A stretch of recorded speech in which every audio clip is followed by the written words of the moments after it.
Bonjour, ici Yon Modgurum. Bonjour, ici Kominsu. Chef de classe, beaucoup de personnes ont dit que le confort de conduite de la nouvelle Ioniq 6 est bon, que ses performances de conduite sont bonnes. Ce n'est pas la haine. Non, ce n'est pas la haine, c'est nous. Mais, vous voyez, je voulais entendre l'avis du chef de classe à ce sujet. Parce que, pour ce qui est des performances de conduite, le chef de classe est un expert, donc il y a sûrement des aspects qu'il peut trouver bons, et je voulais aussi entendre un avis objectif. Aujourd'hui, j'ai apporté la Ioniq 6 restylée. Non, il y a quelques jours, notre ami Yonmod Gurum a essayé la Ioniq, et il disait clairement qu'il y avait quelque chose qui avait changé. Il disait, je pense que ça a changé, mais le chef a dit que non. Il a dit que c'était sur juste une impression. L'ancien Ioniq, donc la Ioniq 6 avant le restylage, n'était pas si bien que ça au niveau des sensations. En fait, l'Ioniq 5 était un peu mieux parce qu'il était plus polyvalent, mais la 6 n'avait même pas cet avantage et il y avait toujours ce problème d'inconfort, ce mal des transports. Étrangement, surtout les voitures électriques coréennes donnent un peu la nausée. Cette fois, Hyundai a aussi amélioré la barre stabilisatrice sur la version berline classique de l'Ioniq 6. Ils disent, Bonnet, qu'ils l'ont renforcé. Oui, essayons de rouler pour voir. Dans une situation où la voiture roule sur une seule roue et que le roulis la fait pencher de côté, la vitesse de récupération est un peu plus rapide qu'avant. Je n'arrive jamais à m'habituer à ce rétroviseur numérique en conduisant. Ah, chef, ne vous habituez pas. Parmi toutes les dernières options, c'est celle que je recommande le moins. Ça s'est un peu amélioré avec le temps, non? Caméra intégrée aussi, il y a la 1, la 2, la 3. Mais parfois, on utilise celle-ci. Pour monsieur le chef et moi, ça fait environ 30 ans qu'on conduit, non? Quand on a un accident, on dirait qu'on n'a qu'1 ou 2 ans d'expérience de conduite. Il y a des moments où on est vraiment déconcerté. Quand je fais marche arrière, parfois, je me demande qu'est-ce que je suis en train de faire? Ça ne se passe pas comme je le veux. C'est pour ça que c'est difficile. Je vais faire un petit tour sur le trajet que je prends toujours. Ce n'est pas une toute nouvelle version, mais une version améliorée et restylée. À quel point cela a-t-il changé? C'est vrai qu'on récupère bien mieux en descendant en diagonale sur une bosse qu'avant. Vous savez ce que j'ai le plus touché dès que j'ai commencé à conduire? Le plus? Depuis que je suis monté dans cette voiture et que j'ai démarré le moteur? N'est-ce pas le volant? Non. Non? Interrupteur de siège. Interrupteur de siège! J'ai baissé l'interrupteur de siège au maximum, mais je ne pouvais pas aller plus bas. Ah, ce serait bien d'avoir une position encore plus basse dans une berline comme celle-ci. On a vraiment l'impression d'être trop haut alors qu'il pourrait tant sûrement rendre ce siège plus fin. Ce serait bien d'abaisser un peu la position. Encore un peu plus? La voiture est zen et basse, mais l'intérieur donne vraiment l'impression d'être très haut. Même si j'ai mis le siège au niveau le plus bas, on dirait quand même qu'ils l'ont placé assez haut. La batterie sous le plancher rend la hauteur intérieure et celle du plancher un peu plus élevée. Oui. Alors, il serait bien de baisser un peu cela, même en rendant le cadre du siège plus fin, mais c'est un peu dommage sur ce point. Oui. Il y a une raison pour laquelle nous devons faire différents tests comme ça. Comme vous le savez bien, le parcours d'essai est vraiment bon, n'est-ce pas? Oui, c'est bien, parce qu'il règle l'endroit pour pouvoir montrer au maximum les capacités de la voiture. C'est vrai. Du coup, en allant sur les parcours d'essai des constructeurs, il est rare d'avoir une mauvaise impression. Il n'y en a pas beaucoup. C'est difficile à faire. Et ce n'est pas comme si on allait plus vite, ni que le sol était mauvais. C'est un peu différent. Et surtout, cette autoroute de Monsan, qu'on peut appeler notre parcours d'essai, a vu de nombreux véhicules testés ici. C'est pourquoi je voulais essayer la Ioniq 6 sur cette route. Quand on parle du confort de conduite, il y a plusieurs éléments à considérer. Comment trouves-tu le confort de base? Oui, ça va. La sensation à basse et moyenne vitesse, Hyundai la maîtrise vraiment bien. Surtout cette onde, cette douceur, ils l'ont vraiment bien réglée. Et pour le bruit, vibration et rudesse à ce niveau, c'est tout à fait satisfaisant pour une berline électrique de taille moyenne.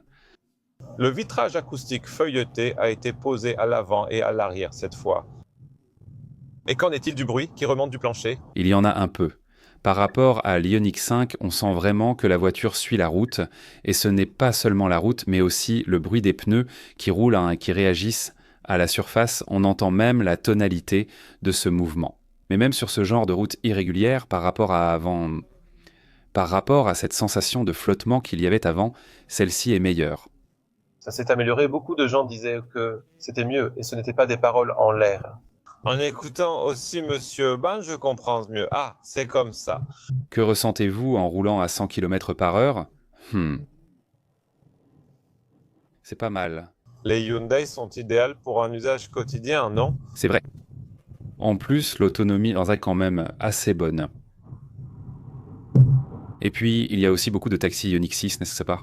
Les chauffeurs de taxi se plaignent souvent du mal des transports. Et même s'ils ne sont pas eux-mêmes concernés, ils trouvent que prendre un taxi après un dîner d'entreprise est gênant. Comme ça secoue beaucoup, on se dit « j'ai dépensé beaucoup d'argent, alors ce soir, pour rentrer à la maison, allons-y confortablement ». Mais c'est une voiture électrique, je suis monté dedans, alors il faut descendre. C'est vrai. S'asseoir à l'arrière stimule l'estomac. Du coup, dès que je monte dedans, je fais attention. C'est vrai. Ils ont ajouté ces fonctionnalités, ce qui a un peu amélioré la situation, mais le mal des transports liés aux voitures électriques n'est pas totalement résolu. Des améliorations restent nécessaires. C'est vrai. Cette fois, vous allez aimer quelque chose, chef. De quoi s'agit-il? Des fonctions ont été ajoutées pour limiter les erreurs dans Excel. Ah, il faut les ajouter. Par exemple, s'il y a un mur à 1,5 mètre devant, cela ne marche pas du tout. Même si on marche dessus, en fait, d'une certaine manière, c'est tout à fait normal, non? Un capteur a été ajouté cette fois. Je suis donc très satisfait de l'intégration de ces fonctions. Et puis, parfois, quand on conduit comme ça, il y a des gens qui posent de leurs pieds sur le frein sans raison. Ah oui, c'est vrai. On se demande pourquoi ils font ça, alors qu'on le constate. D'autres, au contraire, appuient sur l'accélérateur. Il y a des gens qui accélèrent, puis relâchent, puis accélèrent à nouveau, puis relâchent comme ça. C'est vrai, il existe des fonctions qui évitent les mauvaises manipulations de l'accélérateur, donc ils utilisent bien ces capteurs. Oui, j'espère que les constructeurs pourront prévenir les accidents et les blessures causées par ces mauvaises manipulations. Oui, je suis vraiment reconnaissant qu'ils aient enfin ajouté ces fonctionnalités. Je vais essayer de rouler à grande vitesse. Notre Ioniq électrique a toujours offert une bonne puissance dès le départ. Ah, c'est vrai que celle-ci a une garde au sol un peu plus basse que les Ioniq 5, donc elle est clairement plus stable.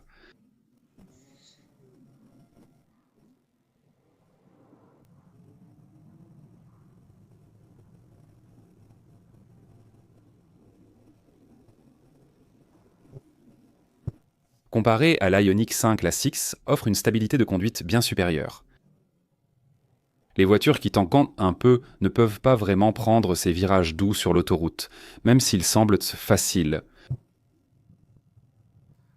Si seulement c'était un peu plus serré. Chef, sinon N va pleurer. Dans la série Ioniq, la Ioniq 5 est sortie avant la 6, comparée à l'époque du début, il y a déjà 3 ou 4 ans. Oh, ça s'est beaucoup amélioré. Ça a vraiment progressé. Oui, il y a eu des progrès. Surtout cette manipulation dont nous parlons si souvent. Ah, pendant 1 ou 2, voire 3 ans, je me demandais vraiment s'il écoutait, mais maintenant, il commence quand même à le faire petit à petit. N'est-ce pas? Oui, c'est vrai. Ils affirment avoir renforcé le stabilisateur et la stabilité en ligne droite est vraiment meilleure qu'avant. Gurum, tu n'as pas menti, hein? Ah, c'est Gurum qui a appelé. J'étais excité, n'est-ce pas? J'ai dit que ça s'était beaucoup amélioré. Alors j'ai dit, c'est juste parce que c'est une nouvelle voiture. Non, on ne parle pas de performance de conduite comme ça avec d'autres marques. On ne dit pas ça en conduisant une BMW, non? Oui, parce que chez eux, c'est juste la base.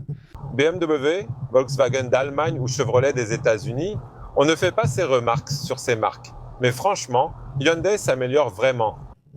Peut-être pour cela, la conduite était un peu décevante, mais comme ces aspects progressent, pourquoi cela semble-t-il si bien maintenant?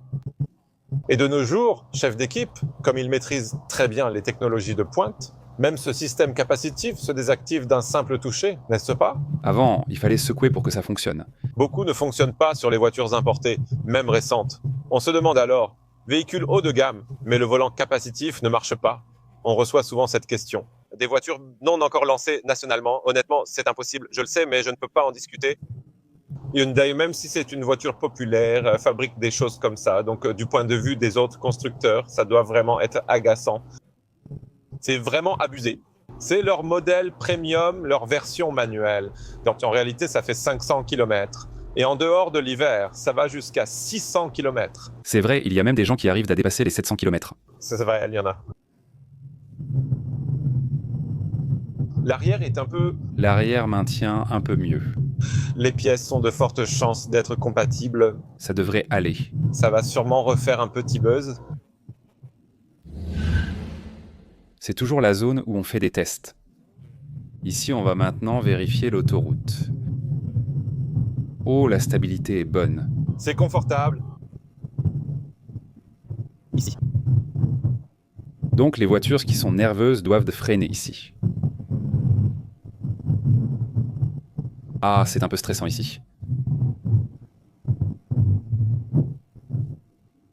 Oh, mais à ce niveau-là, ça va, c'est vraiment bien. Même comme ça, c'est déjà bien. Oh, même comme ça, c'est déjà pas mal. Chez Hyundai, à qui m'adresser pour obtenir une voiture similaire? Il faudrait au moins une Genesis. Sonata 2.5. Oui, celle-là aussi, elle est bien. On peut en parler jusqu'à celle-là. Le chien est un peu mieux que lui. Il est solide mais aussi doux, fondamentalement doux, mais je préfère celui-ci, ce réglage. C'est ça. Il y a une certaine fermeté dans cette douceur. Tu te souviens de la voiture européenne qu'on a conduite récemment, comme la Volkswagen Atlas? Elle est douce, mais elle tient bien la route. Grâce à son excellent coefficient de résistance à l'air, c'est encore mieux à grande vitesse. Ça fait vraiment longtemps qu'on n'a pas entendu ce genre de choses. Depuis quand on n'a pas entendu ça à propos des voitures coréennes? C'est très agréable à grande vitesse, mais on le ressent davantage quand elle diminue. On devait juste faire un petit tour et filmer le châssis aujourd'hui, pourtant on est déjà arrivé ici. Du coup, comme ça a pris trop de temps, il faut quand même qu'on essaie la voiture, non? Bien sûr, il faut qu'on la conduise. En la conduisant, on s'éloigne plus que prévu. Chef, comment revenir? Eh bien, il faut aller jusqu'au bout et faire demi-tour. En parlant comme ça, chef, il y a quelque chose d'un peu agaçant chez vous. Enfin, vous pourriez le faire, non? C'est ce que vous dites toujours. Si quelqu'un ne peut pas le faire, on comprend. Mais s'il essaie malgré tout, on accepte. Le problème, c'est quand un élève doué ne fait aucun effort. Un enfant intelligent. Donc, si on s'en occupe, ça change clairement comme ça. Bien sûr, parce que si tu conduis la haine, la maniabilité c'est bonne. C'est fou. Je ne dis pas qu'il faut inclure la maniabilité dans la haine, mais tout de même. C'est vrai. La haine procure vraiment cette sensation d'adhérence, ce côté accrocheur. C'est ça. Les haines, c'est sûr que la suspension, la barre stabilisatrice, et même le réglage du volant, tout ça, la sensation est vraiment bonne. C'est vraiment bien. Si c'est réglé comme ça, il n'y a rien à dire. Même les voitures nationales. C'est vrai. Et je pense aussi que la logique de sortie a été un peu améliorée. En roulant, il m'arrive parfois d'appuyer involontairement plus fort sur l'accélérateur. Dans ces moments-là, observez bien la situation. Vous voyez cette sensation particulière des voitures électriques, ce petit à-coup quand on accélère, vous voyez de quoi je parle? Oui, oui, oui.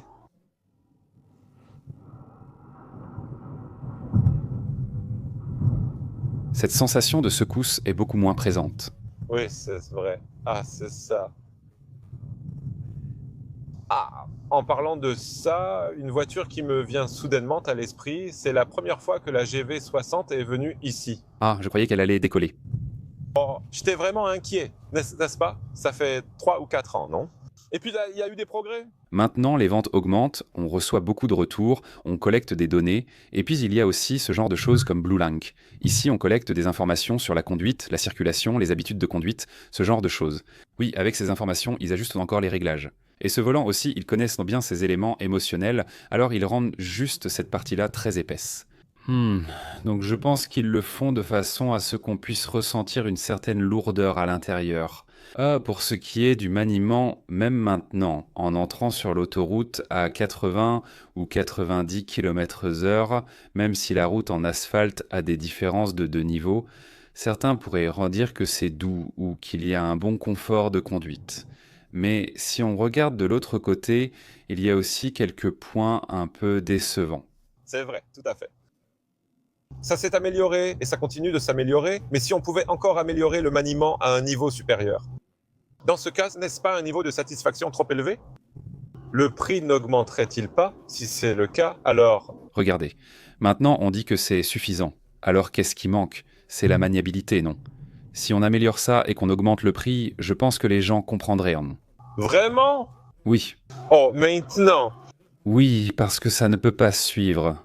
Ils ne peuvent pas suivre. Je pense qu'on est allé trop loin. Sur certains modèles, oui, justement.